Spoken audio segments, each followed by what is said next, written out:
10장부터 12장 마지막 장까지는 다니엘이 본 네 번째 환상을 기록해 주고 있는데요. 우리가 2주 전에 네 번째 환상의 서론이라고 할 수 있는 10장을 함께 나눴어요. 우리 10장 1절 말씀 한번 읽어볼까요? 시작. 바사왕 고레스 제3년에 한 일이 벨드사살이라 이름한 다니엘에게 나타났는데 그 일이 참되니 곧 큰 전쟁에 관한 것이라. 다니엘이 그 일을 분명히 알았고 그 환상을 깨달으니라. 네 번째 환상은 뭐에 관한 것이냐면 1절에 말씀하고 있듯이 큰 전쟁에 관한 것이다 라고 말씀해 주고 있어요. 우리가 본문으로 지금 11장을 다 보지 않았지만 그 11장의 내용이 바로 그 큰 전쟁에 관한 내용이 담겨져 있다는 겁니다. 여러분, 성경의 마지막, 구약의 마지막 책이 무슨 책입니까? 말라기라는 책이죠. 말라기. 그리고 신약의 첫 번째 책이 뭐예요? 마태복음이죠. 마태복음. 그러니까 말라기와 마태복음, 신약, 구약과 신약의 차이는 우리가 성경책으로 보면 한 장이지만 그 시간의 갭이요, 무려 400년이라는 시간의 갭이 있어요. 그걸 신약과 구약의 중간사라고도 하고 성경에 기록되지 않은 시간들이어서 400년을 암흑기라고도 합니다만 그 400년의 세월을 오직 다니엘서의 환상을 통해서 성경이 설명해 주고 있다는 거예요. 특별히 구체적으로 11장에 그 내용을 기록해 주고 있는데, 사실 다니엘에게는 미래에 대한 예언이지만 지금 이 시대를 살아가고 있는 우리들에게는 이미 성취된 과거이죠. 너무 정확하게 성취가 돼서 다니엘이 쓴 것이 아니라 후대의 누군가에 의해 기록되었다라고 그렇게 주장하는 사람들도 있지만, 주전 예수님이 태어나기 2세기경에 그때로 추정되어지는 사해사본이라는 것이 발견이 되었는데, 그 사해사본이라고 하는 그 두루마기에 이 다니엘서가 복사본으로 기록되어 있다는 것을 발견하게 되었어요. 그래서 누군가 후대에 기록했다라는 것은 잘못된 것이다라고 해서 완전히 사라지게 됐죠. 이렇게 다니엘서에 등장하는 모든 환상과 예언은 하나님의 계시이고 또 묵시이기 때문에 그대로 반드시 이루어지는 것입니다. 그렇게 11장에만 무려 135개의 예언이 모두 다 성취가 됐어요. 내용을 우리가 간단하게 보면 BC 539년에 고레스 장군이 이끄는 메대와 파사라고 하는 그 연합국이 바벨론을 무너뜨리게 되죠. 우린 그것을 다니엘서를 통해 봤어요. 바벨론을 무너뜨린 메대와 파사는 이 고레스라는 왕을 통해서 페르시아라고 하는 제국으로 통합이 되어 버립니다. 그 후 세 명의 왕들이 거치면서 네 번째 왕 때에 이 페르시아라고 하는 나라가 부흥기가 되었는데, 그 이전에 어떤 왕들보다 아주 강력한 나라를 만들었어요. 그래서 헬라, 그러니까 지금으로 말하면 이탈리아, 아테네, 그리스, 로마, 마케도니아, 이 지역에 있는 이 헬라 지역에 있는 나라들을 침공하게 되죠. 그 네 번째 왕이 에스더서에 기록되어 있는 아하수에로라고 하는 왕이었습니다. 여러분, 300이라는 영화 아시죠? 그 영화의 모티브가 되었던 역사적 사건이 테르모필메 협곡 전투인데, BC 480년경에 이 아하수에로 왕이 100만 대군을 이끌고 헬라 제국을 침략한 거예요. 그래서 이 테르모필레 협곡에서 만나서 마지막까지 항전을 벌이고, 또 그리스 아테네 근처에 있는 살라미스 해협에서 전투를 벌이지만 결국은 페르시아가 패배를 합니다.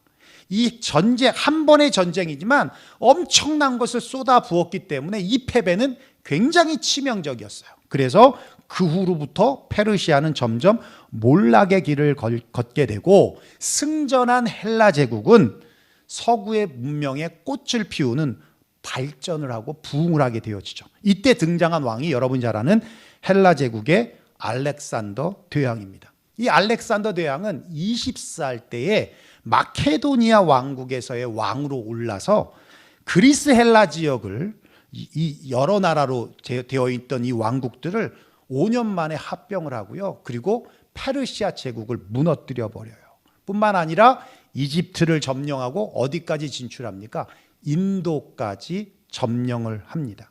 그때까지만 해도 그가 앞으로 계속해서 여러 나라의 땅들을 점령할 수 있을 거라고 생각을 했는데, 그렇게 되었던 그가 왕위에 오른 지 13년 만에 점령지, 원정지에서 열병에 걸려서 사망하게 됩니다.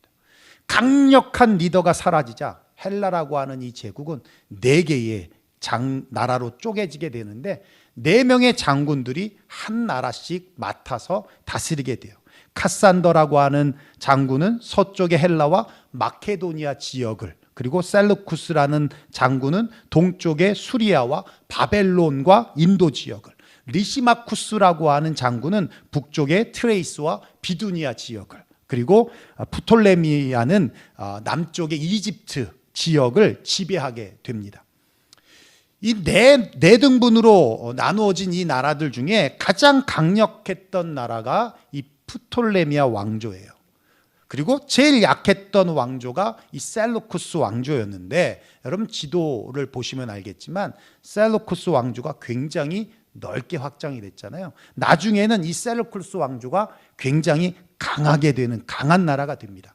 성경은 이 두 왕조를 남방과 북방이라는 단어로 기록해주고 있거든요. 기준이 어디예요? 예루살렘이니까. 예루살렘보다 위에 있으면 북방이고 아래에 있으면 남방이라고 하죠. 그래서 남방 왕의 딸인 베레니스 공주와 북방 왕인 테오스 왕이 정략적인 결혼을 해서 결혼으로 동맹을 맺지만 그 관계가 오래가지 못합니다. 이렇게 셀루쿠스 왕조가 번창하면서 6번째 왕이라고 하는, 그리고 성경에서는 적그리스도를 상징하고 있는 안티오쿠스 4세 에피파네스라는 왕이 아폴로니우스라는 장군과 함께 주전 167년에 군대 2만 명을 이끌고 예루살렘으로 침공을 하죠. 그리고 성전을 장악하고 여호와 하나님을 섬기던 그 자리에 제우스 신상을 설치합니다. 그리고 유대인들이 가장 더럽다고 그리고 부정하다고 여기고 있는 돼지, 이 돼지를 잡아서 제우스 신상의 제물로 바쳐요. 또 매일 드리는 제사와 할례를 금지시키고 성경도 읽지 못하게 하고 소유하지도 못하게 합니다. 뿐만 아니라 하나님을 섬기는 하나님의 백성들을 잔인하게 학살하는 엄청난 핍박을 하는 그런 만행을 저지릅니다. 이런 시간이 약 6년 정도가 되어지는데, 예루살렘을 장악하며 유대인을 핍박했던 그들이지만 경건한 유대인들을 통해서 이제 독립운동이 시작되어지는 거예요. 특별히 유다 마카비 가문이 주도하여서 소위 마카비 혁명이라고도 하는데, 이 마카비 혁명을 통해서 셀루쿠스 왕조가 몰아내어지고 성전을 되찾고 우상으로 더럽혀진 성전을 청소하고 하나님께 제사를 드리는 예배를 다시 회복하게 됩니다. 이게 여러분 유대인들이 지금도 지키죠. 하누카라고, 그죠? 예. 지금도 유대민족은 지킵니다. 하누카라고, 성경에는 수전절이라고 말해요. 이렇게 경건한 유대인들을 중심으로 적그리스도와 같은 자들과 대항하고 항전했던 자들을 오늘 본문 23절에 이렇게 말씀하고 있어요. 우리 한번 읽어볼까요? 시작. 오직 자기의 하나님을 아는 백성은 강하여 용맹을 떨치리라. 예, 오직 자기의 하나님을 아는 백성은 강하여 용맹을 떨치리라. 그런 핍박과 환난과 고난과 고통 속에서도 배교하지 않고 끝까지 믿음을 지키고 항전했던 자들을 주님이 말씀하고 있는 거예요. 오직 자기의 하나님을 아는 백성은 강하고 용맹을 떨치리라. 여러분이 직접 11장을 읽어보시면 아시겠지만 이 400년이라는 시간은 정말 격변의 시기입니다. 그런데 그때와 지금이 다르지 않더라는 거예요. 러시아가 우크라이나를 침공함으로 힘의 균형에 금이 가기 시작했습니다. 미국과 중국 간의 패권 전쟁은 전 세계를 편가르기 하면서 3차 세계대전의 위험성을 높이고 있어요. 기후변화로 인하여 세계 곳곳에서 일어나는 자연재해는 이제 더 이상 특별하지 않는 우리의 일상이 되어버렸습니다. 인공지능 AI 개발로 인해서 인간이 좀 더 혜택을 누릴 것이다 라고 하는 부분도 있지만 또 다른 위험 인자가 될 수 있다는 경고가 지금 현실이 되어가고 있어요. 엊그저께 뉴스를 보신 분들은 아시겠지만 미 공군에서 모의 훈련을 하는데 인공지능 드론으로 모의 훈련을 하는데 작전에 방해가 된다면서 드론이 스스로 AI 드론이 통제하고 있던 아군 조종사가 있던 시설물을 파괴해버렸습니다. 여러분, 세상엔 악한 사람이 존재하죠. 악하게 프로그램화된 AI를 만들 것은 뻔한 겁니다. 그래서 그것으로 먼저 사기를 치겠죠. 그리고 그 다음이 뭐예요? 사람을 죽이는 범죄를 저지를 것이고, 그리고 그 다음 단계가 뭐예요? 조폭처럼 집단화되어서 AI를 이용하여 권력을 잡으려고 시도하겠죠. 이건 뻔한 수순입니다. 또 코비드 19 이후에 우리 사회는 변화가 기본값이 되었어요. 폭주하던 자산 가격은 언제 그랬냐는 듯이 폭락하고 있습니다. 물가는 치솟고 있고요. 소비는 위축되고 있습니다. 투잡, 엔잡은 이제 당연한 일이 되었습니다. 비대면을 기본값으로 선택한 회사들이 늘고 있으면서도 출근하지 않을 거면 나가라고 엄포하고 있는 테슬라 같은 회사도 있습니다. 그런데 그런 엄포에 굴하지 않고 당당하게 이직을 하고 사직을 하는 직장인들도 늘고 있다는 거예요. 우린 분명 겪어보지 못하는 격변의 시대를 지금 살고 있다는 겁니다. 이런 격변의 시대에 누가 강하고 용맹을 떨칠 수 있느냐? 오늘 본문이 우리에게 말씀하고 있습니다. 오직 자기의 하나님을 아는 백성이다. 오직 자기의 하나님을 아는 백성만이 강하고 용맹을 떨친다라고 성경이 말씀하고 있다라는 거예요. 그렇다면 오직 자기의 하나님을 아는 백성이란 어떤 백성이냐? 두 가지로 말씀드릴 수 있어요. 하나는 크리스찬 다움의 백성입니다. 즉 크리스찬의 정체성을 언제 어디서나 잃어버리지 않고 살아가는 신실한 백성들을 말합니다.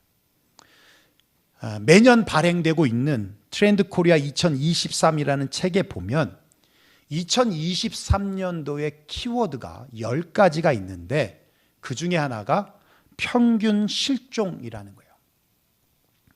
우리가 사용하는 이 평균이라는 건 평균적인 사람이 많아야 의미가 있습니다. 가령 그런 거예요.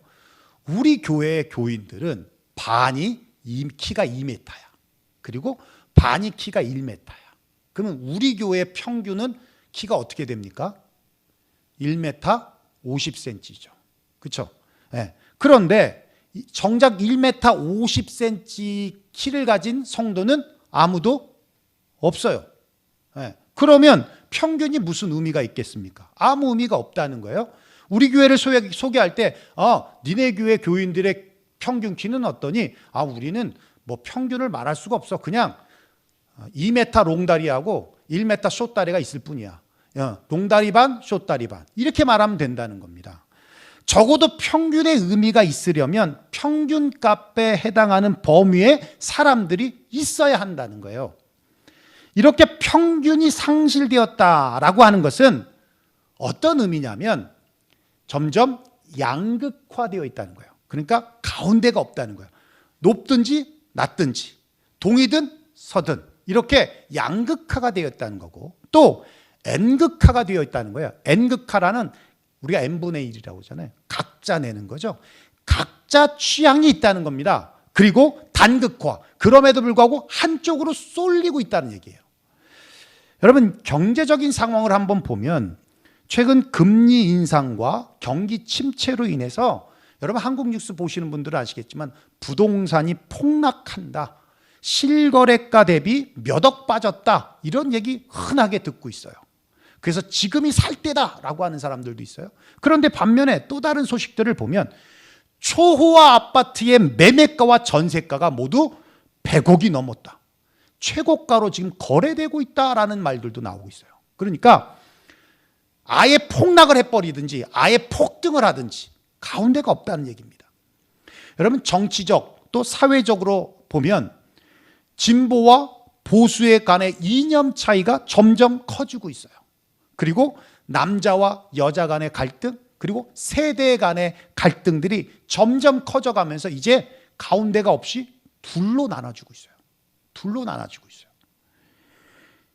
이런 양극화와 동시에 일어나는 N극화 현상들이 있습니다. 예전에는 시청률이 30% 이상 찍는 예능이나 드라마들이 있었어요.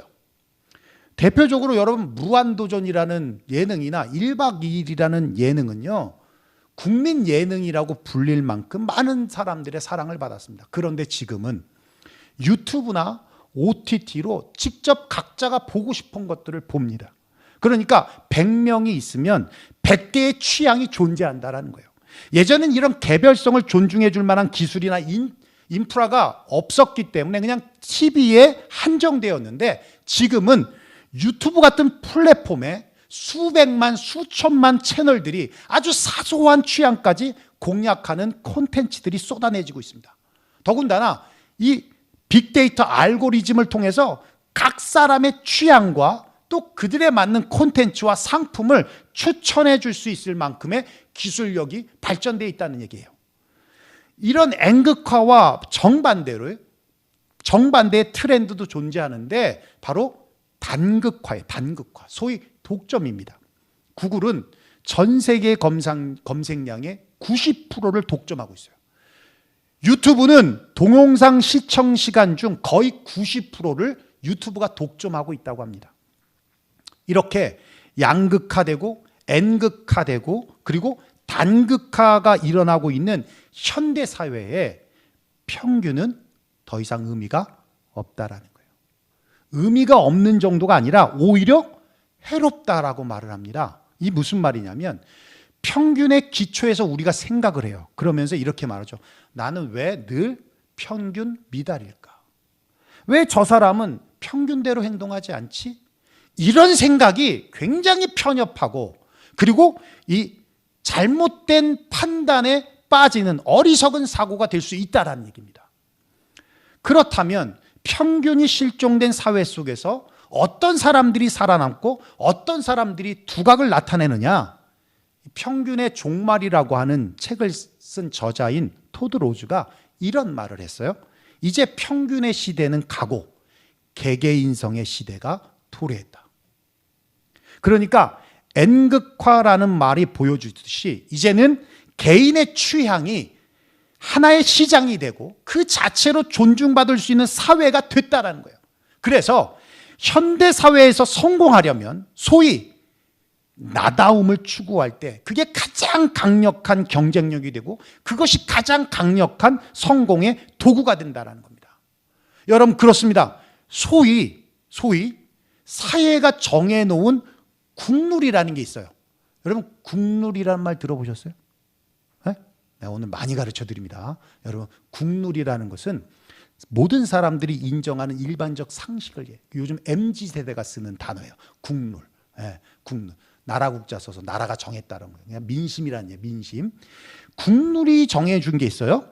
이 소위 뭐냐면 명문대 나와서 대기업에 취업하고 20대 후반에서 30대 초반에 결혼해 두 자녀를 낳고 40대에 내 집을 마련하고 정년 퇴직 후에 연금 생활로 마지막을 보내요. 이게 국룰이에요. 그래서 사람들이 이 룰에 맞춰보려고 아둥바둥 살아갑니다. 거기에 못 미치면 우울감에 빠지고요. 내가 뭔가 하면서 신세 한탄을 한다는 거예요.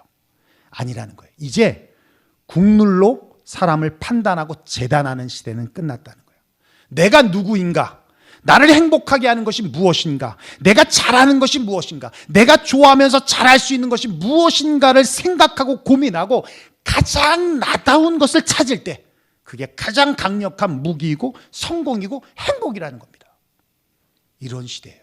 이제 이런 시대예요. 그렇습니다. 오늘 말씀도 그걸 증거하고 있어요. 오직 자기의 하나님을 아는 백성은 강하고 용맹을 떨치리라. 여러분, 하나님을 안다는 것은 하나님과 친밀한 교제를 통해서 그분의 속성을 올바로 알고 그분의 뜻대로 행하며 살아가는 사람들을 말하는 겁니다. 그러니까 크리스찬다움의 삶을 사는 사람들이에요. 이런 성도들은 배교와 시련의 때에도 자신의 정체성을 잃어버리지 않고 믿음을 잃어버리지 않고 신실한 백성으로 남으며 낭만과 절망에 빠지고 있는 영혼들을 주께로 인도해내는 역할을 감당하는 사람들이라는 겁니다. 그런 의미에서 올해 우리가 정한 표어인 나는 에브리데이 크리스찬입니다라는 표현은 나를 나답게 만드는 거예요. 그리고 나를 가장 강하고 용맹스럽게 만드는 표라고 생각합니다. 우리 한번 이 표 고백해 볼까요? 두 번 연속으로 한번 해보겠습니다. 시작.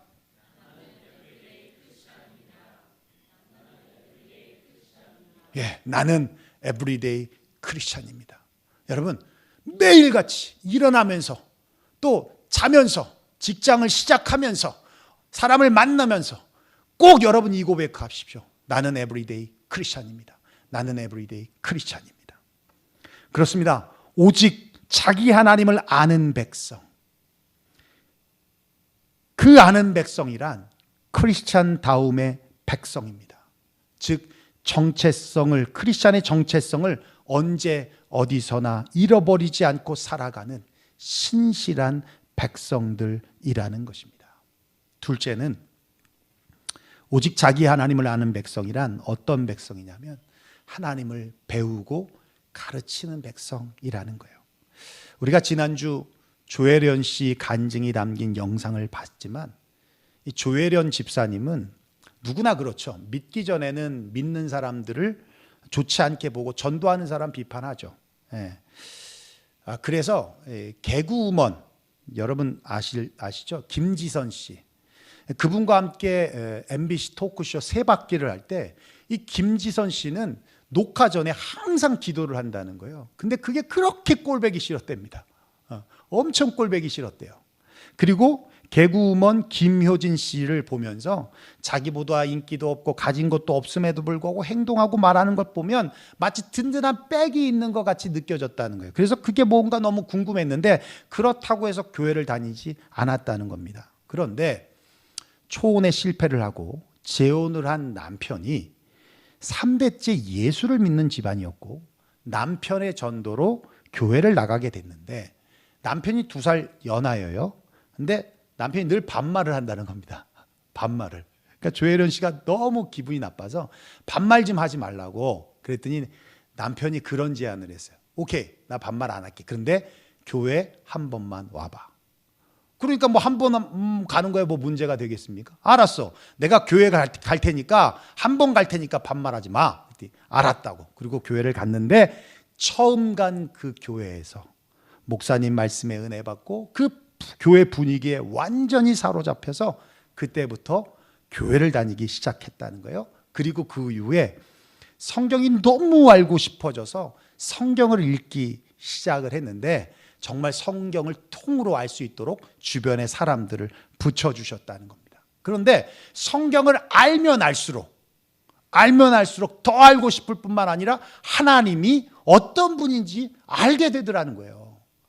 그래서 본인이 알고 싶어하는 이 욕망과 욕구만이 아니라 이제 자신이 가르쳐야겠다, 이 하나님을 알려줘야겠다라는 마음에 신학교를 가서 지금은 졸업하고 박사과정까지 지금 밟고 있어요. 그래서 CGN TV에 이분이 신약과 구약을 강좌합니다. 대단하죠? 여러분, 하나님을 알려면 성경을 읽어야 돼요. 성경을 배워야 합니다. 거기서 멈추는 게 아니라 성경을 가르칠 수 있어야 되는 거예요. 여러분이 아는 하나님, 여러분이 아는 성경을 배운 대로 가르치는 거예요. 어렵지 않아요. 요즘 성경 쓰시는 분들이 주변에 참 많이 계세요. 저는 안 해봐서 그런가 보다 했는데 그분들이 참 많은 간증들을 해주세요. 일단 성경을 쓰면요, 잡념이 없어진답니다.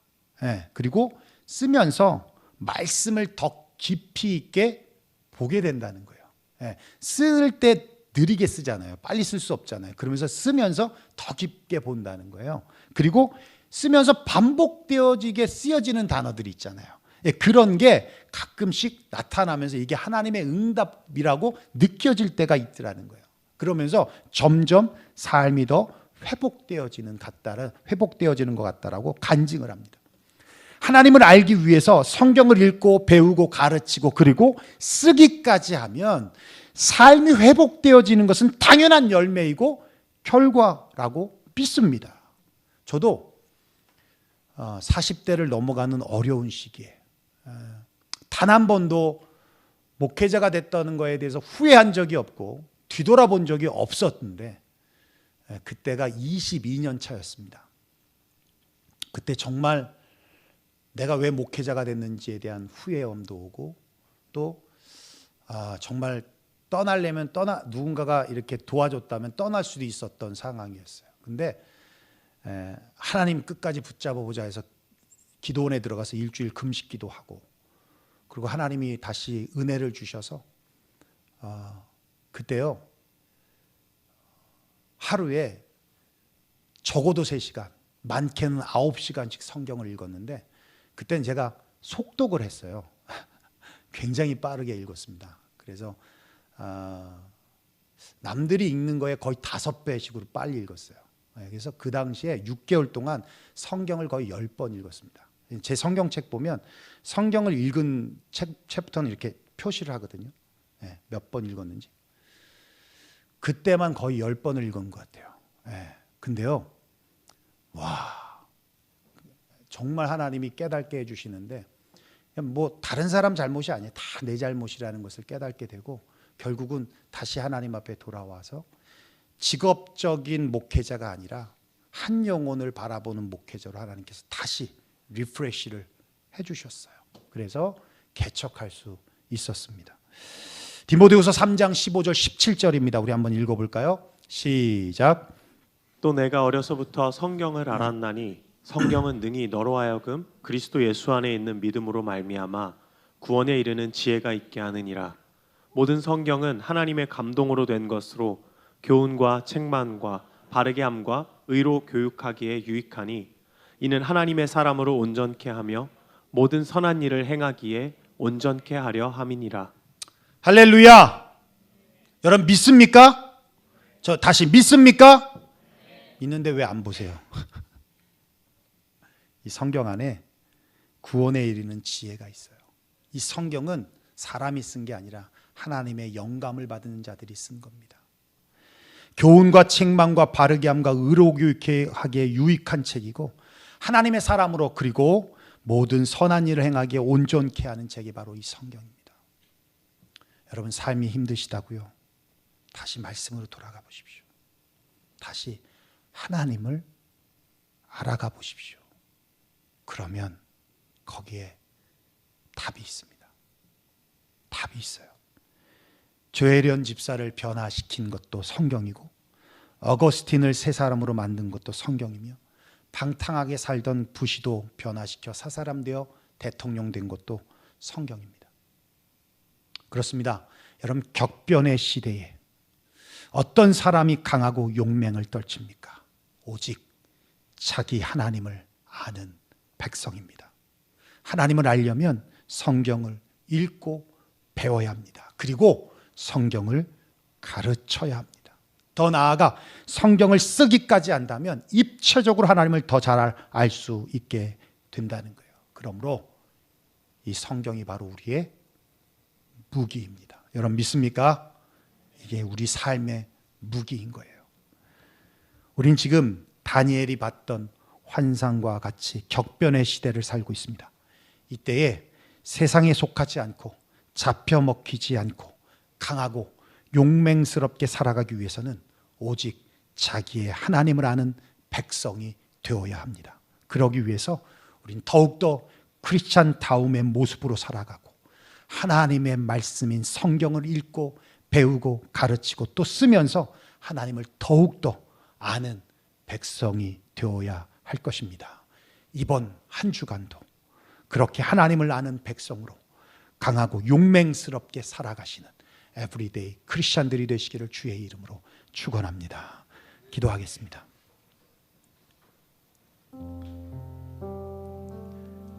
네, 오늘 말씀 들은 대로 우리 함께 기도했으면 좋겠습니다.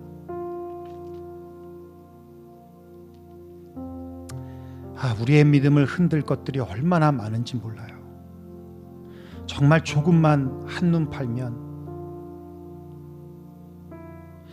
믿음의 뿌리조차 흔들어 버릴 수 있는, 그래서 하나님이 계셔? 라는 의심까지 들 만큼 그렇게 우리는 참 믿기 어려운 시대를 살아가고 있어요. 그런데 우리의 힘은, 우리의 강함은, 우리의 용맹함은 세상 사람들이 추구하는 것에 있지 않습니다. 성경은 끊임없이 말씀하고 있어요. 자기 하나님을 아는 백성이 강하고 용맹하다. 그 말은 자기 하나님을 아는 백성은 어떤 상황과 형편과 어떤 고난과 핍박 속에서도 올곧이 자기의 갈 길을 걸어간다는 겁니다. 흔들리지 않는다는 거예요. 그것 때문에 뒤돌아봐서 다시 후회하고 돌아가지 않는다는 겁니다.